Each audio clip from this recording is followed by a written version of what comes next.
Well, he And certainly crams a lot of information into a short period of time. he does do that. And that's part of the reason we're watching it together, is because it gets crammed in and it's hard to remember all the different pieces. I've seen this episode, I think, 5 times in the last 3 months. So, and even so, I always catch something new. So, one of the big points from this episode is that since none of us are experts at everything, we have to trust information from other sources.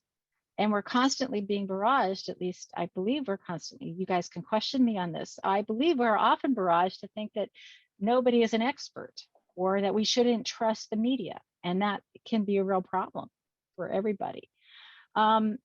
I think one of the things that they talk about is how is it important to make sure the source is expertise. Media bias fact check is one way of doing it, but also looking at the author. The other thing that's not listed on my PowerPoint, and he didn't talk about, is checking the date on the article. This is a Mhm. really critical thing. A lot of times on social media, 538 does this a lot, but on social media, they will repost something from before, especially it kind of links to something that happens to be in the media, and you think it's happened recently when in fact it maybe was from 2 years ago. That doesn't invalidate the source, but it does change the perspective that you read it from.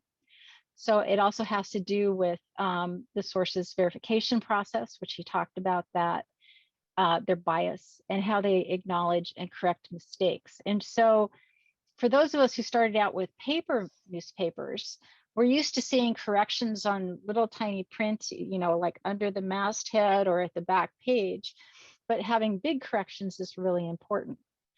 The other thing we're going to talk about in a little bit is how do we correct ourselves when we've passed on misinformation to other people. So moving on from there, we need to be able to recognize the category and the intent of what we're seeing. And we're going to talk a little bit in just a minute about a 6-week class that I took on becoming better digital citizens. But some of this comes from that. And as he said, when you have a newspaper, you have the news section, you know where opinions go, you know where sports are, you know where to find the puzzle. That's not true on the internet. And it's certainly not true if you're reading the internet through getting it through a social media feed. And this is also something that's not very well understood by people who didn't grow up reading regular newspapers or regular magazines. And so being able to recognize a news article as opposed to an opinion piece, has anybody run into that as a problem? News article versus opinion piece? No, okay. I have seen when helping a variety of people through like high school classes, they would go, well, I found this great thing. And I'll have to point out that, this is an opinion piece. It's not a news article. And opinion articles or analysis can have sources. So it doesn't mean that it's invalid, but it means that this person is using these sources to persuade. Advertisements often look like, I have been caught regularly on, clicking something I thought was a news source and then hadn't realized that it was sponsored. Disinformation is designed to mislead. And there were a whole segment of the KGB that was focused on disinformation way back into the 1930s, and they've gotten quite expert at it, along with a lot of other people. And entertainment is elements of all of them. So one of the things, and this is kind of a big slide, so you might want to look at it from speaker, is that in this particular situation, I took a class in digital media, making sense of the news, digital literacy for digital citizens. And it's free. It's through Coursera. We have a link and we're going to be sharing it with you. But they talk about 3 types of truth. And I think this is really helpful. And it goes back to something I learned many years ago. So it's very difficult to know how events actually happened. I think about the Columbine, what happened at Columbine, for example, and they had the television cameras there. Actually having the television cameras there changed the truth of what was happening because people were able to view it and people showed up. It's hard to have that happen.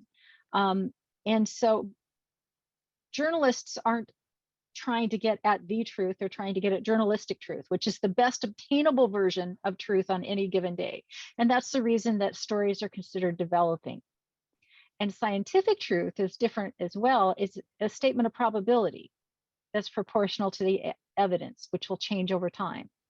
And we've seen that certainly over the recommendations with regard to coronavirus and any number of other things. And so that's one of the really key parts.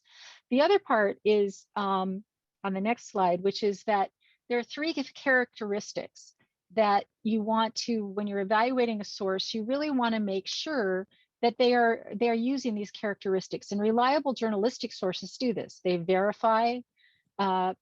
Usually, it used to be 3 sources. Now it's 2 for most major organizations, although they change back and forth. How independent the news part of the organization is from control, influence, or support of interested parties. And that varies from publication and media outlet to media outlet. And do they take direct responsibility for the truthfulness? And this helps us make that information. So the 2 places that I'm going to be recommending, and we're going to talk about the second one again, is this class. And then the other one is the Center for the Informed Public, which is on the next slide. And that's out of the University of Washington. And they have and it was started by some people in the science department with a class called Calling Bullshit. And that is now a book, and it is also a website that you can actually take the entire class online. Then they got together with actually the department in the College of Engineering that I got my degree from, and have created the Center for an Informed Public. And they are another wonderful resource that can help people understand, especially talking about if you're doing arguments with people and people put straw man arguments up, or they have different kinds of biases they use. They talk about how to combat that. So that's really helpful as well.